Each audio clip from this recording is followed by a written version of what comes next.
Hey everyone, this is Mick Foley, and I do have a message for WWE along with wrestling in general. Oh shit. The message for WWE and specifically for their merchandise and marketing people, the message is thank you.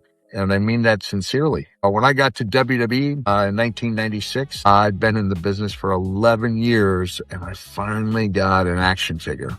Nice. And I figured that was my one and only action figure. And here it is, 2026. And honestly, a couple days ago, I just received my largest quarterly royalty statement in probably 10 years. So I want to thank everyone in WWE who had a hand in making the decision that I was someone worth making action figures for and different types of merchandise. But thank you very much for that. For fans, I want you to know that I have no problem signing WWE memorabilia. I look forward to it. I'm proud of everything I did there, but it's time for a new chapter in my career and in my life. And I'm really looking forward to this adventure with AEW. And I'm really looking forward to doing everything I can possibly do to make AEW as great as it can possibly be. And I'm looking forward to having some merchandise coming out with AEW. Man, how did I know that's going to happen? He's going to get his own merch. Does Renee have her own merch? Or is this proof that he's going to start wrestling? In addition to a couple of other companies that I just talked to today that have a couple of exciting ideas, and I will be rolling out those ideas sometime soon. Thanks so much, not only to WWE, but for all of you out there who have supported me over the years, bought my merchandise, attended my shows, have cared about me enough to comment, like, and support me. Wishing you all the best.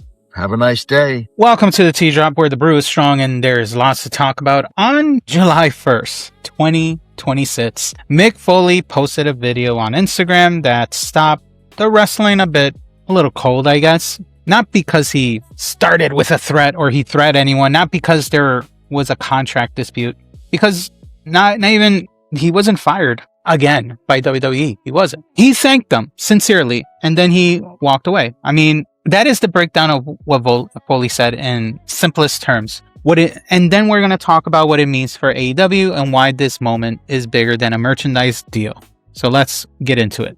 We will start with this, the Foley file. And this is the thing about Mick Foley that sometimes I honestly think gets lost in the nostalgia.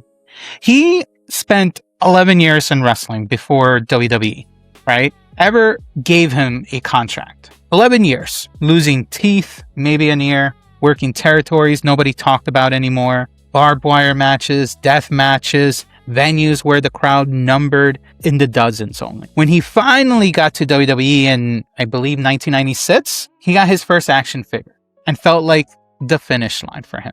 He said as much in this Instagram video. Now, where he actually stands, and I want you to be paying close attention on how this goes down. In the context of this video, this is what this Legends deals means to him. It was not just money, it was validation for himself. It was 30 years of being told you were too soft, too fat, too weird, not championship material, maybe a B+ player. He was too weird for this business. And then eventually watching your name on a toy shelf in every Walmart or Target in America. And he walked away from it on his own terms because he's pretty much his Legends deal it's done. And let me ask you something when it comes to that.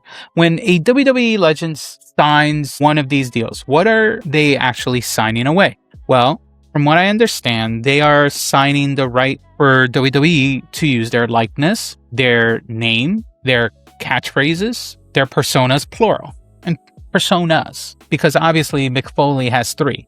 Mankind, Cactus Jack, and Dude Love. And maybe just Mick Foley himself, you can count that as a 4th.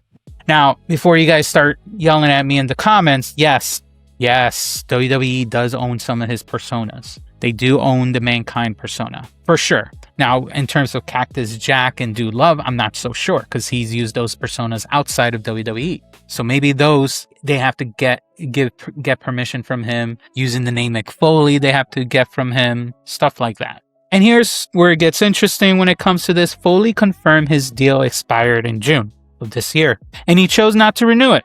It wasn't not him. It was not WWE cutting him loose. It was Foley deciding that for now the chapter is done, and he made sure to be gracious about it, which is important. because Foley has seen what the alternative looks like, and he's drawn to it now. He was in the company when the screw job happened. He walked out that night, the only one who did. He knows how messy exits can get. This wasn't messy, though.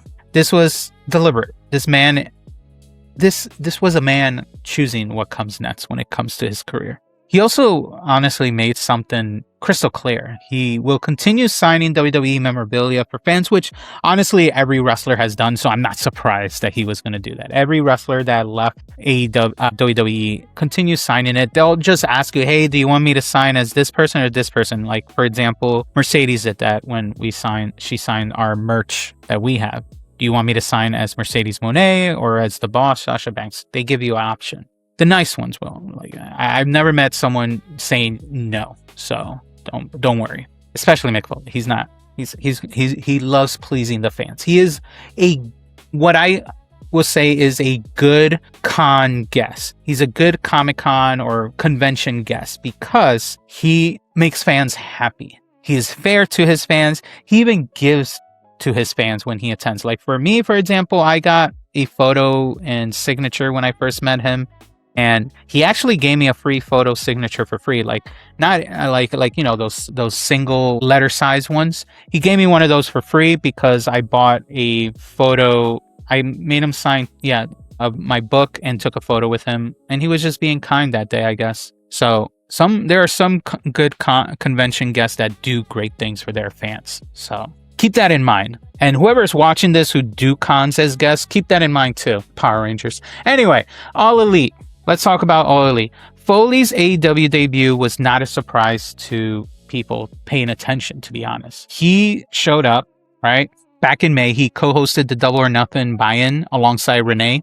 And he didn't just show up and collect a check. He honestly, if I can... A female wrestler. Nope. He said that, and I'm quoting directly from him, that AEW's backstage energy reminded him of the Attitude Era. And I covered this in a previous video too. So where in the world does that not stop you in your tracks? This is a man who lived the Attitude Era, who was in the room, who walked the hallways when DX and the Nation of Domination were tearing the building apart every Monday night. He is saying what Tony Khan has built carries the same energy. A lot of things can be true. Both of them can be significant as well. Now add this layer to this conversation. His daughter, Noelle, his daughter, Noelle, is currently training to become a professional wrestler as well. She is also connected to AEW. So this is beyond a one-off ambassadorship. This is Foley trying to plant the family roots within AEW. And his words about what is next left no room for misinterpretation. That is not a retirement tour for him. It's just a man on a mission this time, probably for the betterment of his family. New AEW merchandise is already in production. I mean, AEW is quick on that. More announcements are going to come down the lane, and he's going to be involved in most of it.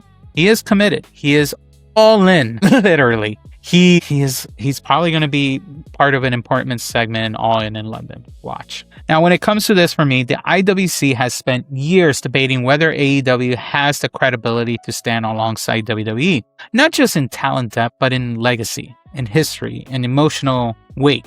Mick Foley does not single-handedly settle that debate, but he moves the needle in a way that almost nobody else could, except Sting in previous years. He is not a guy who left WWE bitter. He is not even a guy who got released and is looking for relevance. He is arguably the most honestly beloved babyface in the history of professional wrestling. Tell me I'm wrong. A lot of people love him, even if they don't like what he did work-wise. As a personality, people love him. He has a contract announcement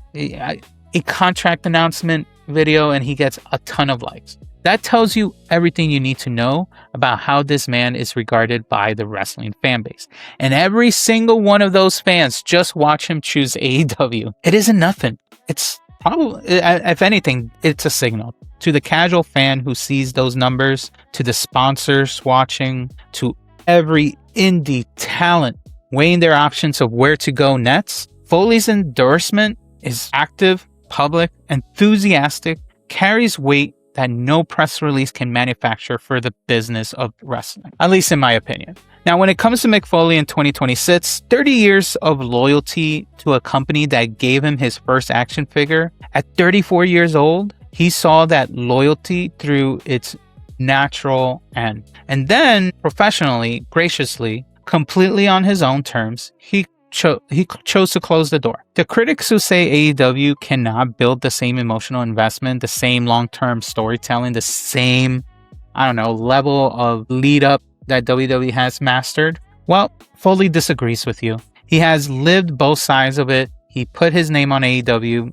literally, in the future in merchandise, and he called it something close to the Attitude Era. I'm going to have to give Foley credit for this. He did this without a single moment of disrespect towards WWE. He didn't curse them out. He didn't say F you or any of that. No shots, no bitterness, no angry receipts pulled. Just gratitude, a clean exit, and a clear direction forward. That is the mark of someone, honestly, who understands this business at a level most people never will. Now, when it comes to one more match, there are rumors circulating about that. I'm not going to say it happens. It's not going to happen. But I'm also not saying it does not either. You never know in wrestling, right? Anyway, drop your thoughts in the comments. Do you think Foley has one more match in him? And if so, who should it be against? And as always, if the tea hit right, hit the like and subscribe, and I will see you on the next video.